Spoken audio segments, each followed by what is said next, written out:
प्रियजनों, राधे राधे, जय श्री कृष्ण। मैं हूं चाणक्यराज भारद्वाज और आप देख रहे हैं राशि ज्योतिष दर्पण मन का सुख जीवन का।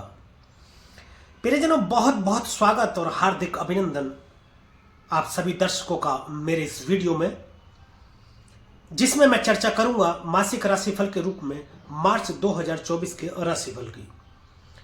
मार्च 2024 के राशिफल के विषय में चर्चा करते हुए आज जिस राशि के विषय में हम चर्चा करेंगे प्रियजनों, वह है कन्या राशि। मैं बताऊंगा प्रियजनों कन्या राशि के जातकों पर कैसा रहेगा सभी ग्रहों का प्रभाव मार्च 2024 में।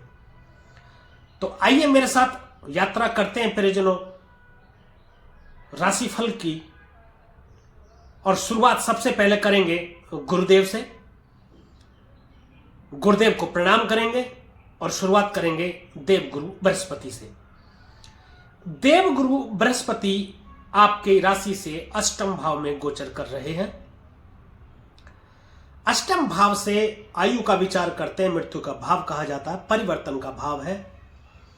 ज्योतिष विज्ञान अष्टम भाव से देखते हैं, अचानक से घटित हो जाने वाली घटनाओं को भी यहां से देखते हैं, और अचानक से धन प्राप्ति के योग भी यहां से बनते हैं। वह धन जो आपने कमाया नहीं, अनएक्सेप्टेड, जिसकी आपने कल्पना ना की हुई है, जिसका आपको ज्ञान नहीं, ऐसे धन प्राप्ति के योग अष्टम भाव से देखते हैं। गुड़ रहस्य, गुड़ विद्या, तंत्र मंत्र इत्यादि भी अष्टम भाव से देखा जाता है। अष्टम भाव में अंधेरा है, ऑक्सीजन नहीं है, परंतु देवगुरु बृहस्पति ऑक्सीजन है। अष्टम भाव में यूं तो कुछ ग्रह खराब रिजल्ट भी देते हैं तो कुछ ग्रह अच्छे रिजल्ट भी देते हैं। देवगुरु बृहस्पति के यहां होने से आप ज्योतिष की तरफ आकर्षित हो सकते हैं, ज्योतिष की तरफ आपका रुझान हो सकता है, ज्योतिषीय पुस्तकें पढ़ने में आपकी रुचि हो सकती है, गुड़ विद्या तंत्र मंत्र की तरफ आप जा सकते हैं। किसी गुरु की आपको प्राप्ति हो सकती है जो आपको इस विषय में ज्ञान दे। अब देखिए, देवगुरु बृहस्पति आपके सुख भाव के स्वामी बने हैं और सप्तम भाव के स्वामी बने हैं। दोनों के मालिक होकर के अष्टम भाव में बैठे हैं, तो इनमें संघर्ष की स्थिति तो रहेगी, परंतु इन सबकी प्राप्ति भी आपको हो जाएगी। देवगुरु बृहस्पति की दृष्टि की बात करें, पंचम दृष्टि 12वें भाव में जाएगी। विदेश का भाव है, खर्च का भाव है, हॉस्पिटल इत्यादि भी 12वें भाव से देखते हैं। विदेशों से व्यापार को आपको जोड़कर लाभ प्राप्ति के योग बना सकते हैं, विदेश यात्रा आपको करा सकते हैं। सप्तम दृष्टि से दूसरे भाव को देखते हैं, कुटुंब में बढ़ोतरी करा सकते हैं, वाणी में सौम्यता लाएंगे, अच्छा बोलेंगे, ऐसा बोलेंगे जो लोगों को समझ भी आएगा और लोगों में आपका प्रभाव भी रहेगा वाणी के द्वारा। कुटुंब में बढ़ोतरी के योग इस तरीके से बनाते हैं कि आपके विवाह हो सकता है, यदि आप खुद विवाह योग्य हैं, या आपके कुटुंब में कोई विवाह योग्य है तो विवाह हो सकता है। शीघ्र विवाह के योग बनाते हैं, संतान प्राप्ति के भी योग बनाते हैं, निवेश से आपको फायदा दे सकते हैं, पैतृक संपत्ति की आपको प्राप्ति हो सकती है। नवम दृष्टि प्रियजनों सुख भाव में जाएगी, अपनी ही राशि को देख रहे हैं, अष्टम भाव में बैठे हैं, सुख भाव को देख रहे हैं। भवन भूमि वाहन की प्राप्ति तो आपको कराएंगे, लेकिन माता के स्वास्थ्य में थोड़ी गिरावट देखने को मिलेगी, उसमें सावधानी रखने की आपको जरूरत है। गुरु के बाद शनि की बात करेंगे प्रियजनों। शनि आपके छठे भाव में गोचर कर रहे हैं इस समय। छठे भाव में शनि अच्छा फल प्रदान करते हैं, शत्रुओं से आपकी रक्षा करेंगे, शत्रु आपके सामने नतमस्तक होंगे, घुटने टेकेंगे, शत्रु आपका कुछ बिगाड़ नहीं पाएंगे, अपनी ही परेशानी में उलझकर अपना ही नुकसान कर बैठेंगे। सरकारी नौकरी के सिलसिले में यदि आप प्रयास कर रहे हैं तो अपने प्रयास तेज कर सकते हैं, मिलने की संभावना बढ़ जाती है। प्रतिस्पर्धा में, कंपटीशन में विजय मिल सकती है आपको।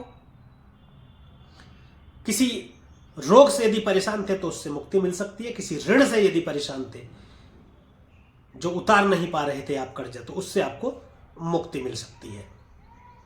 शनिदेव पंचम भाव के स्वामी बनकर के छठे भाव में बैठे हैं। संतान आदि से संबंध सुधार कर रखिएगा। उनमें कटुता आ सकती है, थोड़ी मतभेद की स्थिति हो सकती है। राजनीति से भी कोई अप्रिय समाचार मिल सकता है, सावधान रहने की जरूरत है। पहली दृष्टि, तीसरी दृष्टि अष्टम भाव में जाएगी, जहां पर पहले से गुरु विराजमान है, परंतु शनि अच्छा फल प्रदान करते हैं अष्टम भाव में कुछ मायनों में। जैसे कि आपको ज्योतिषी बनाते हैं, अचानक से बड़े धन लाभ की प्राप्ति भी करा सकते हैं, परंतु अचानक से घटित हो जाने वाली घटनाएं और दुर्घटनाएं अष्टम भाव से देखते हैं। तो यात्रा में कष्ट की स्थिति या कोई दुर्घटना अचानक से घटित हो सकती है, जिसमें आपको कष्ट की स्थिति का सामना करना पड़ सकता है। अष्टम भाव परिवर्तन का भाव है, तो आपकी नौकरी में परिवर्तन हो सकता है। हो सकता है आप जो नौकरी पहले से कर रहे हैं उसको छोड़ करके व्यापार करना शुरू कर दें, या ऐसा भी हो सकता है जो पहले से आप नौकरी कर रहे हैं उसे छोड़ करके दूसरी नौकरी करना शुरू कर दें, या ये भी हो सकता है कि आपकी नौकरी में पदोन्नति हो जाए, जिसके चलते आपका वेतन वृद्धि भी हो जाए और आप उच्चस्थ पद पर आसीन हो जाए। शनि की जो सप्तम दृष्टि है वह 12वें भाव में जाएगी। यहां पर गुरु और शनि की संयुक्त दृष्टि होने के नाते शनि के अच्छे फल देखने को मिलेंगे, परंतु आपको कोर्ट कचहरी मुकदमेबाजी से सावधान रहने की जरूरत है। इसमें कुछ कष्ट का आपको सामना करना पड़ सकता है। विदेश यात्रा कराएंगे, विदेशों से व्यापार में लाभ की प्राप्ति के योग भी बनाते हैं। दशम दृष्टि तृतीय भाव में जा रही है। छोटे भाई बहनों से मनमुटाव की स्थिति हो सकती है, लेकिन कम्युनिकेशन में आपको लाभ प्राप्ति के योग बनाते हैं। संघर्षों का भाव है, तो संघर्ष तो आपको करना पड़ेगा, संघर्ष तो आपसे कराएंगे, सफलता तभी आपको मिलेगी। परंतु यह निश्चित है कि अंततः आपको सफलता मिलेगी, जो उससे आप संतुष्ट रहेंगे। शनि के बाद में बात करेंगे प्रियजनों राहु की। राहु सप्तम भाव में विराजमान है, दांपत्य का भाव है। दांपत्य जीवन में शक के चलते मतभेद की स्थिति होती दिख रही है। दांपत्य जीवन में थोड़ा कटुता आ सकती है, कड़वाहट आ सकती है। ऐसा ही पार्टनरशिप और साझेदारी में हो सकता है। हालांकि व्यापार को तो बहुत बढ़ा देंगे, इतना बढ़ा देंगे शायद आपने कल्पना भी ना की हो। विदेशों से भी जोड़ सकते हैं आपके व्यापार को। व्यापार में बहुत बड़े लाभ की प्राप्ति के योग बनाते हैं राहु। पंचम दृष्टि लाभ भाव में डाल करके लाभ को बढ़ा रहे हैं, समाज में मान प्रतिष्ठा बढ़ा रहे हैं, इच्छा पूर्ति करा देंगे आपकी। कोई ऐसी इच्छा आपकी जो संभावित हो, वो इच्छा पूर्ति आपको करा देंगे। लाभ के अनेक रास्ते आपके उपलब्ध करा देंगे, जिससे आपको लाभ प्राप्ति होगी। उच्च पदस्थ लोगों से आपकी भेंट होगी, जो आपके लाभ में सहायक होंगे, आपके व्यापार में सहायक होंगे और समाज में मान प्रतिष्ठा को आपको बढ़ा देंगे। सप्तम दृष्टि से प्रियजनों लगन को देख रहे हैं। निर्णय आपके गलत हो सकते हैं, असमंजस की स्थिति हो सकती है। कभी आपको लगे कि मैं ये करूं या ये करूं, समझ नहीं आएगा क्या करूं, ऐसी स्थिति हो सकती है। अहंकारी आपको बना सकते हैं, अत्यधिक क्रोधी आपको बना सकते हैं, क्रूर भी बना सकते हैं आपको। तो सावधान रहने की जरूरत है आपको उससे। नवम दृष्टि पराक्रम भाव में जाएगी, जहां पर शनि की भी दृष्टि है। शनि और राहु दोनों मित्र हैं आपस में, तो यहां राहु भी अच्छा फल प्रदान करते हैं। ऑनलाइन फिल्म, टीवी, मीडिया इत्यादि से संबंधित कोई कार्य कर रहे हैं या करना चाहते हैं, तो उसमें आपको ये बहुत बड़ा लाभ देंगे। नई ऊंचाइयां आपको देखने को मिलेंगी अपने व्यापार में। अब बात करते हैं प्रियजनों केतु की, जो कि आपके लगन में गोचर कर रहे हैं। केतु डिटैचमेंट का कारक है, और लगन क्या है? लगन आप खुद होते हैं। तो प्रियजनों आपका अपने आप से ही डिटैचमेंट हो जाएगा। आपको लगेगा कि सब कुछ जो दिख रहा है ये सब कुछ मोह माया है, इसको छोड़कर कहीं दूर जाने का मन आपका करेगा। धर्म की तरफ आपका जुड़ाव बढ़ जाएगा, धार्मिक स्थानों पर जाने का मन करेगा, धार्मिक किताबें पढ़ना, धर्म ग्रंथों को पढ़ना, ज्योतिष की किताबें पढ़ना, ज्योतिष के ज्ञान की प्राप्ति की तरफ आपका रुझान हो जाना, किसी गुरु की तलाश करना, कोई ऐसा गुरु जो आपको ज्योतिष से संबंधित ज्ञान की प्राप्ति करा दे, या फिर गूढ़ रहस्य तंत्र मंत्र विद्या की प्राप्ति आपको करा दे, ऐसा आपका भी रहेगा मन। धार्मिक हो जाएंगे अत्यधिक आप केतु के प्रभाव से। आप अपनी ही परवाह नहीं करेंगे, बाकी सबकी परवाह करेंगे। ऐसा केतु लगन में विराजमान होकर के आपको बना देंगे। केतु के बाद परिजनों बात करेंगे हम बाकी के ग्रहों की। सबसे पहले सूर्य की बात करेंगे। सूर्य परिजनों छठे भाव में स्थित है आपके। छठे भाव में सूर्य रोग रिपु ऋण। देखिए सूर्य क्या है? सूर्य एनर्जी है, आत्मविश्वास है, सूर्य पिता है, सूर्य आत्मा का कारक है, सूर्य बॉस है, सूर्य राजा है। रोग रिपु और ऋण तीनों में ही आपको ये लाभ देंगे। रोग से यदि किसी आप जूझ रहे हैं तो उससे मुक्ति आपको मिलेगी। शत्रुओं से आपको मुक्त करेंगे, शत्रुओं का नाश करेंगे। और ऋण भी यदि आपने कोई ले रखा है तो उससे भी आप मुक्त होंगे। 14 मार्च तक यहां पर रहेंगे परिजनों। 14 मार्च के बाद में ये गोचर कर जाएंगे आपके सप्तम भाव में। सप्तम भाव में देखिए राहु मौजूद है। तो राहु क्या है? सूर्य को ग्रहण लगाते हैं। बॉस से अनबन, किसी जॉब में है तो आप, सरकार से जो कार्य हैं उनमें रुकावट देखने को मिलेगी, यानी सरकारी कार्यों में रुकावट देखने को मिलेगी। सरकार से आप दंडित भी हो सकते हैं। मान सम्मान में कमी देखने को मिलेगी जब सूर्यदेव सप्तम भाव में गोचर करेंगे राहु के साथ में। तो इससे आपको सावधान थोड़ा सा रहने की जरूरत है 14 मार्च के बाद में। सूर्य के बाद में बात करेंगे परिजनों मंगल की। मंगल आपके पंचम भाव में स्थित है। उच्च के मंगल है।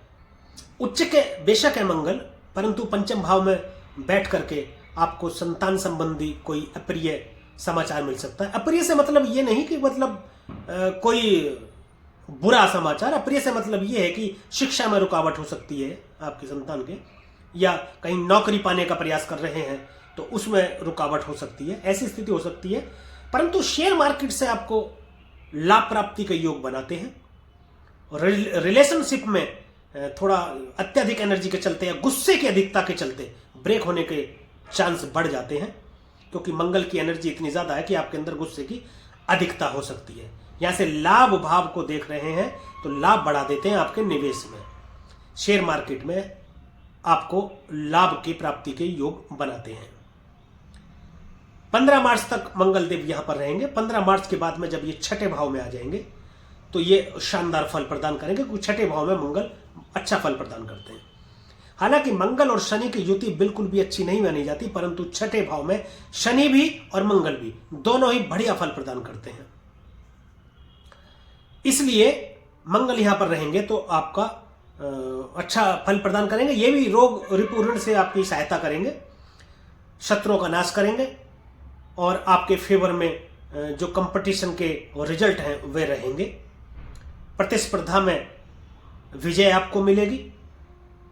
सर्विस के लिए यदि आप प्रयास कर रहे हैं गवर्नमेंट या प्राइवेट, तो दोनों में ही आपको लाभ प्राप्ति के योग हैं। अब बुध की बात करते हैं परिजनों। बुध अभी आपके 11वें भाव में स्थित है, छठे भाव में। छठे भाव में देखिए बुध को अच्छा नहीं माना जाता। 7 मार्च तक ये रहेंगे यहां पर। बुध देवता आपके 10वें भाव के स्वामी बने और आपकी लगन के स्वामी बने। लगन के स्वामी छठे भाव में बैठे हैं। 7 मार्च तक आपको सावधान रहने की जरूरत है। लड़ाई झगड़े इत्यादि से बचें आप।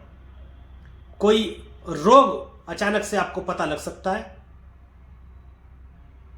बीमारी हो सकती है, उससे सावधान रहने की आपको जरूरत है। 7 मार्च के बाद ये गोचर कर जाएंगे सप्तम भाव में। हालांकि सप्तम भाव में देखिए बुध जो है अच्छा फल प्रदान करते हैं। उसका कारण यह है कि बुध व्यापार के कारक कहे जाते हैं और सप्तम भाव व्यापार का भी है, परंतु वहां जाकर के बुध नीच के हो रहे हैं। दसम भाव के स्वामी बन रहे हैं और सप्तम भाव में बैठे हैं, जो कि दसम से दसम है।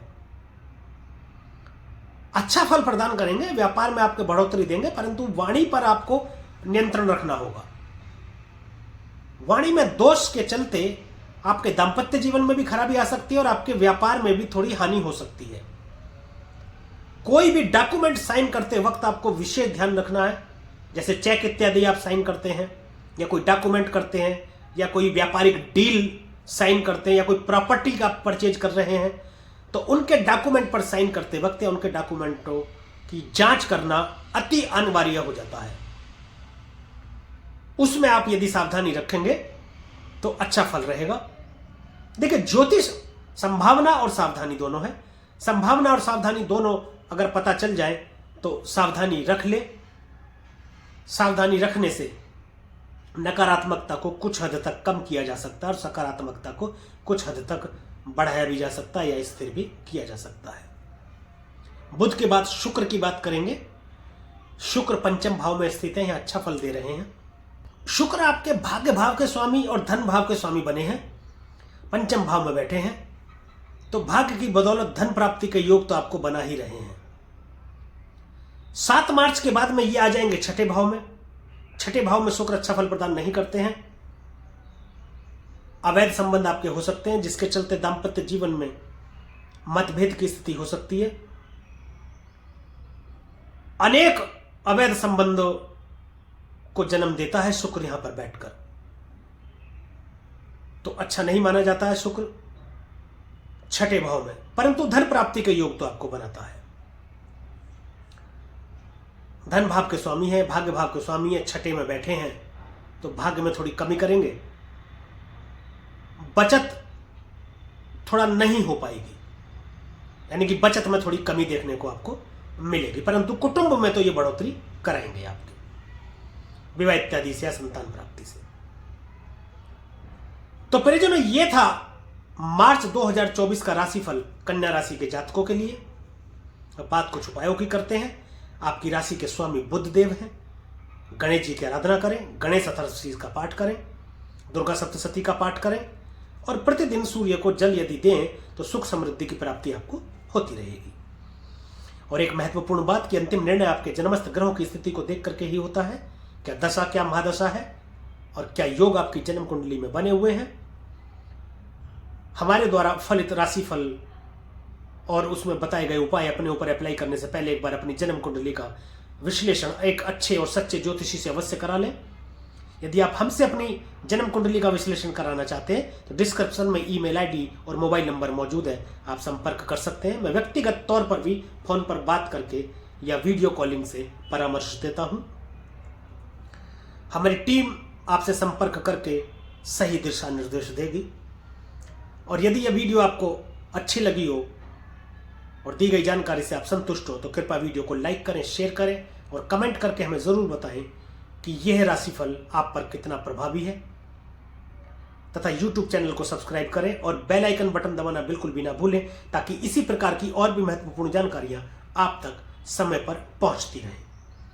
अब मुझे दीजिए आज्ञा परिजनों, आज के लिए अभी के लिए बस इतना ही। मिलेंगे अगली वीडियो में, एक और राशि के विषय में चर्चा करेंगे मार्च 2024 के राशिफल की। तब तक के लिए परिजनों राधे राधे, जय श्री कृष्णा। और आप देखते रहिए राशि ज्योतिष, दर्पण मन का, सुख जीवन का।